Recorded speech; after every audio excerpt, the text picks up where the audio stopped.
In Uganda, many school-going children sleep for less than 5 hours because they wake up very early to go to school and return home late, only to immediately dive back into homeworks. This already volatile situation is worsened by parents who enroll their children in school before they even make 3 years old. Experts say this puts a lot of pressure on young minds, surely affecting their brain development. There is a huge problem in the country, especially around the city in Kampala.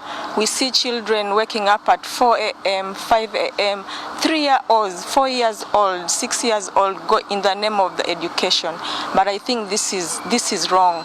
Children need enough sleep. This situation is not limited to school children alone. Many young children are forced to wake up early to accompany their parents to workplaces because there is no one to stay with them at home, further burdening them.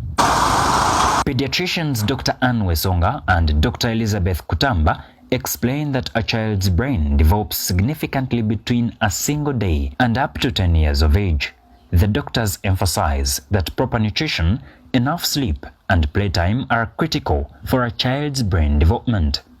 Dr. Anne Wesonga further explains that a child under the age of 3 should be allowed to sleep freely and should only engage in playful activities when awake without any forced tasks. 2 years and below, those ones should sleep. They should not even do anything. But now you see our system at 3 years, that is preschool. So from 3 to 5, I will use 3 to 5 years as preschoolers.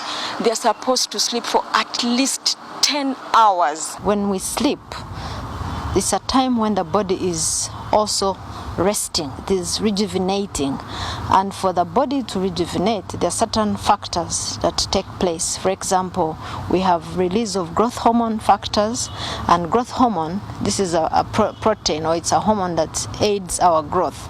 So when these children are sleeping, the growth hormone release will aid in their growth and development. So that's when the cells rejuvenate, that's when the body parts start growing, replenishing, and making the structures grow. So without adequate sleep, you're impacting the child's growth. This caution comes on the heels of growing culture of overburdening young children, a matter they want the government to critically look into. They also link the current trends of mental health issues among teenagers and young adults to childhood experiences, blaming poor early life conditions, including sleep deprivation.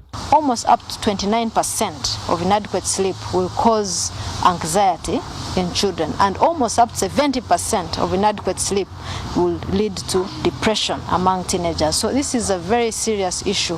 Adequate sleep is important for our emotional regulation. Doctors advise that instead of waiting for government action, every parent or caregiver has a responsibility to ensure that the children under their care grow up healthy, mentally stable, and emotionally strong. I have personally observed children, especially candid children, who have to do preps. They wake up at 4, they sleep 3 hours, they wake up to do preps, evening they're doing preps, and sometimes you see them actually looking down, some are dozing, and they're teaching them in class because we are only looking at finishing syllabuses. But are we really gaining results? No, we are not. We are not only affecting these children mentally, but physically, but also cognitively and emotionally. And no wonder we're having high cases of, emotional distress in children, including suicide.